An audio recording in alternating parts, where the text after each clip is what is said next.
It's the voice of the Cardinals, KDAK, the Cardinal. I'm BJ Walters. You guys know this gentleman to my right. He is the head coach of Carrington baseball in his 21st year, Wayne Shipman. And Coach, let's start there. Does it feel like your 21st year? Yeah, it's been a while. It's been a long time. Although, it does go fast. 21 years sounds like a long time, but when you look back, where did 21 years go? That's right. We spoke about this at Lemoore in your previous game, but this has been a very strange season. You have had all of one game played where it was supposed to, when it was supposed to. Now, you got a second one eventually, but for 24 hours, the Mayport game was canceled altogether. In your 21 years, can you remember anything quite like this? Well, actually, the last 3, 4, maybe even 5 years have been just a constant juggle every spring to get games in or whatever. And this year, weather permitting, we're probably going to still get around 19 games in. And last year, I believe it was, we played 11 before the regional tournament, the year before 10. So even though it's been a little bit of a, three-ring circus trying to get the games in, so to speak, it's been a little better year as far as getting them in. It just, we end up having 4 games in a week. So, you really test how many your pitching depth. We're pretty fortunate this year, really. We found a couple of guys that normally you don't find unless you have enough JV games, and then you trust that in a varsity game and you find out, and we've just thrown a couple kids in the varsity games and it's went pretty well. So I guess there are some good things that come of it. It is incredible to me how you knew your team before you ever threw a pitch this year. You spoke to me before the season and you said, I really feel like if we hit, we'll win. And no surprise, over the last 5 games, you're 4-1, and you really start to hit the baseball. Yeah, on the way home last night, I can do my stats and filter it by which games, so I did put in the last 5 games, and it's pretty interesting to see the batting averages, the on-base percentage, and things of some kids the last 5 games versus the previous, how many ever it was, 7 or 8, whatever we played, 13, so 8. Pretty interesting. There's a couple guys that are, one leadoff hitter in particular, his last 5 games or 6 games, maybe it was, is hitting 429 plus 5-6 walks. So, that makes a big difference when he can get on for our 2, 3, 4 guys. And your top of the lineup has pretty much hit all season with Josh and Grady, especially, in that 1-2 spot. And Josh and Grady are 2 guys that see a ton of pitches. Is that a big philosophy of yours, or are they just really good at this? Yes and no.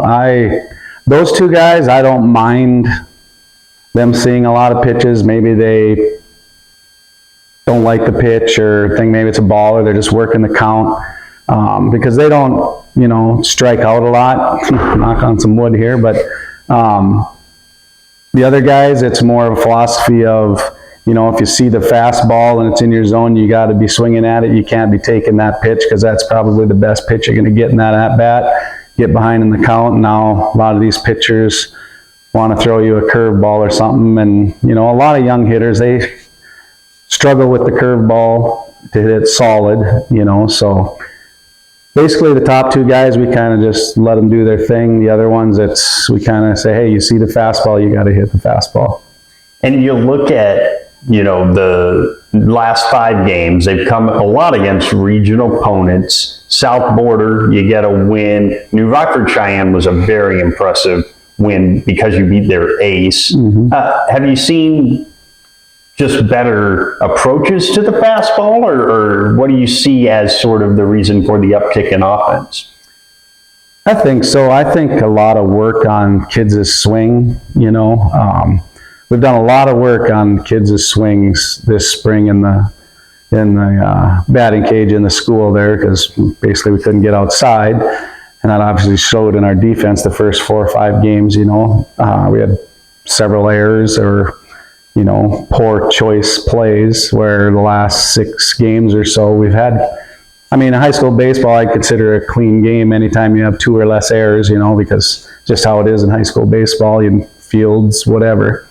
But yeah, we've worked a lot on the swings of kids. Some of them are taking it to heart, and some, it's a struggle to get them to change. But you can see it on a lot of the kids now starting to get it squared up. Like yesterday's game, I mean, we had 6, 7 balls that, they're just hit like you want to hit a ball. It's just unfortunate it goes right to somebody. So, it's not like, you're playing slow pitch softball where you can hit it where you want if you're a good hitter. Baseball, it's not quite as easy. So a lot of the kids are starting to come around, and hopefully we got another, 2 today, 2 Friday, 6 games we have on the schedule yet. So hopefully by the time we get to the tournament, more guys are squaring it up and we can score some more runs. Before we get to the region, you made a big addition in the offseason. You got Rick Christensen as your assistant coach, and I've never seen a first base coach be able to communicate as well as he does in the middle of an at-bat with some of your guys. Just how big of an asset has he been? It's been real good. It's awesome. I've known Rick since I started coaching here. He was down the road at Mid-Coda for however long it was, close to 29 years, I believe, is what he got in there. And then he moved over to Carrington, retired from there. He's been working at the school, and when our assistant coach left, I just had told him that there's going to be a assistant baseball coach opening, and he just kind of got a smile on his face. And 5 minutes later, he came back over to me and said, I'm going to have to go in and talk to Mrs. Helm. So, no, it's awesome. He's awesome. He's good with the kids. I would say him and I's philosophy or approach is very similar. We want kids to do things the right way. I'm a little more short-tempered sometimes, not good. I've been working on it for 20 years, and it's slowly getting there. About the time I retire, it'll probably be good. But he's really good, and I'm the head coach in baseball now. When I was a head coach in football or basketball, I always told the assistants that a head coach, to me, it's just by title.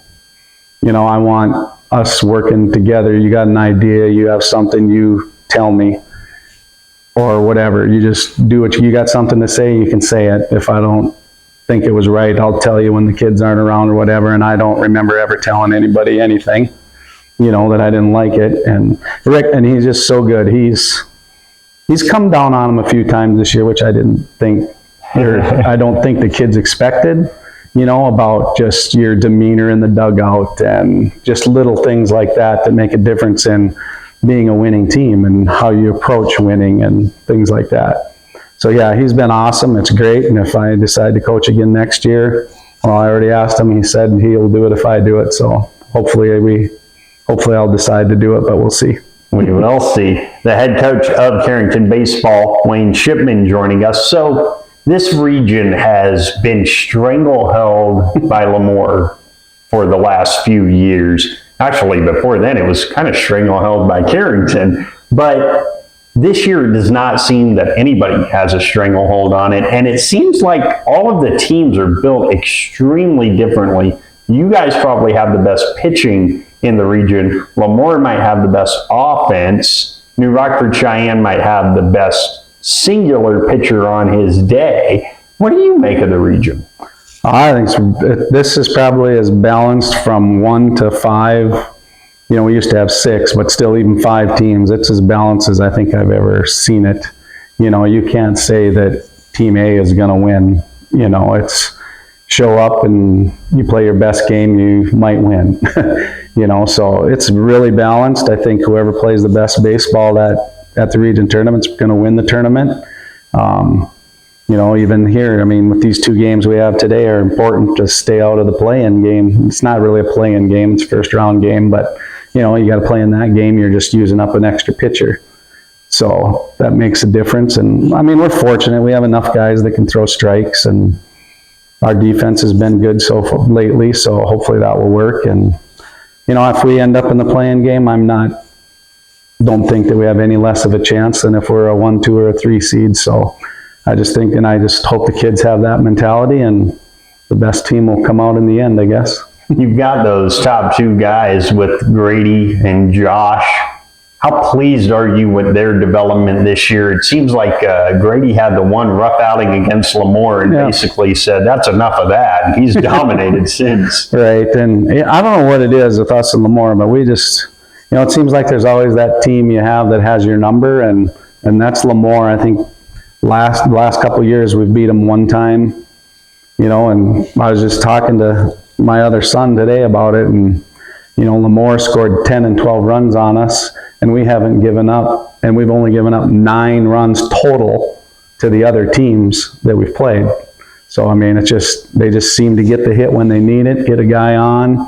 Something strange happens, like that first fly ball in the first inning there yesterday that just got the left fielder twisted around. And, and that was no easy play. It's just, you don't play in 35-mile-an-hour wind every day, and looks like the kid crushes it and the wind kills it. I mean, that's just baseball, and you got to deal with it. But yeah, I think we'll do all right, I think. The team has pretty much universally said, we had no idea Jacob was this good on the mound. Did you have any idea he was this good? No. I asked him when we were starting practice I didn't ask him, I asked everybody. Anybody pitched, whoever's pitched here before, we're going to work on it. And, so he had his hand up, and so we threw in the gym for a while. And then that, Langdon game, we had to throw somebody because our other guys had thrown, too many pitches to pitch that day. So we just put them on the mound, and, Langdon's a pretty fair team, and their top 3 hitters are tough. And he did a good job. I think when he went out of the game, it was 4-3 or something like that, 5 innings. I mean, I'll take that, I guess, if he can give up only 4 runs in 5 innings. And so, yeah, that just added to the depth. Him, Tate Walski, Corbin, Ethan Roller, Owen Hoggle. I mean, I knew he could pitch, but when he's went in, he's done well. I think he doesn't throw quite as hard. And when he gets his curveball working, it's just a little bit of an off speed, and it's a little bit slower than some other guys, and it just takes a while for people to adjust. So when he only works, 1 inning or 2, he's effective. If he had to go, too long, maybe they would get to him. Kind of like yesterday, Tate cruised along, and then he got that second time through the order, and they got a few hits on him, but he gets a curveball or some off-speed pitch, a changeup. That's what I like to teach kids to throw. He'll be better. I mean, he was only a sophomore. Max Whitman yesterday in the JV game, and the game before that he pitched really good. So, I mean, I feel like we got 6-7 guys that could win us a game. So, you are getting the opportunity for an entire career to coach your son, Grady. What is that like? And what's it like when you get to go out there in between innings and literally get to have a catch with your son during a game? Yeah, you mean like warm him up on the mound? I don't care to warm him up on the mound. I'm too old. I tell him you throw 1 ball in the dirt, I'm done, because I'm not taking one in the shin. But no, it's been fun. I mean, you can imagine, dad and coach, sometimes things get a little testy, I suppose you can say. But this year, honestly, I don't really remember any of that this year. Past year, maybe a little bit the year before, when you get competitive and things don't go your way. You get a little temper or whatever. These really curbed that this year, both basketball and baseball. He's been really good. Mr. Christensen last night on the way home, he'd said something about how impressed this year he is with Grady's leadership and how he's handled things and things like that. So that's good to see that he's learning and growing from those things. Sometimes you gotta experience some bad things to come out better on the other end, and I think so far that's what's happening. Hopefully it continues. Head coach Wayne Shipman joining us. Last question for you. It's sort of a general baseball question. It's really easy for these goofy guys to go on Major League Baseball Network and talk about all of these arm injuries are all because of high school baseball coaches. Well, that's a pretty ridiculous remark when these guys are probably not talking to high school baseball coaches. What do you make in the rise of arm injuries? And is that part of the reason why you're more teaching your guys fastball changeup and the way that they throw the changeup being a little bit different? Yeah. I don't know. I think some of the arm injuries are a lot to do with everything as velocity nowadays. They try to throw that ball as hard as you can. Well, just imagine the stress where, 20 years ago or 25, whatever, they were more pitchers, so to speak, not just gas it by you. You think of Greg Maddox or Tom Glavine, those guys, they were, painting the outside corner or busting you in or a change up, things like that. And now it's just throw gas. And I think that stress on your elbow and whatever is a part of it contributing. High school pitchers, yes and no, or high school coaches, I mean.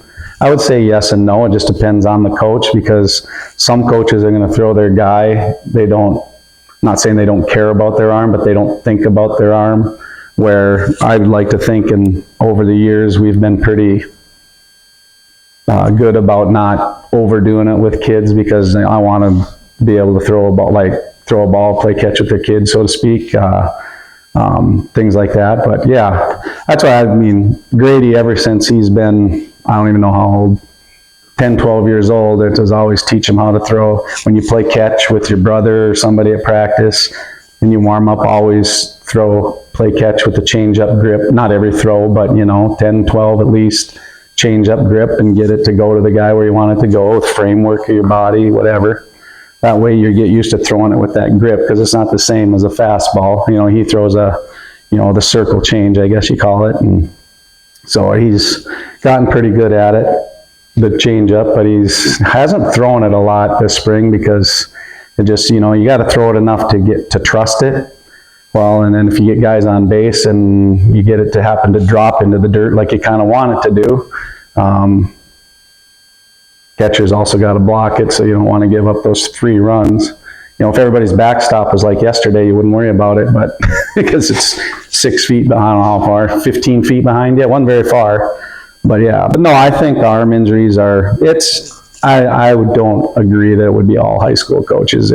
And some people are just more durable than others. That's just how it is. You can think about any injury. Some guys can do something a long time, never get hurt, and the next guy can do it 5 times, and all of a sudden they got a bad knee or a bad elbow or, whatever. Last question for you. What would winning the region title this year mean? Well, it'd be pretty good, I think. We lost quite a few, 4 good players last year, I think it was. 3 all-region players, I believe, we lost last year. So for these guys who, a lot of them played last year at times, for each other, basically. He's rolling right now, we'll use him. Maybe he goes a little slump, the other guy comes in. So I think it would be pretty awesome if we were able to win the region tournament, just because of the new group of guys. Really, Josh, Grady, Corbin played quite a bit. I'll look around. I might be the only 3 that were really full-time players, but Ethan got a lot of playing time. Max got a lot of playing time.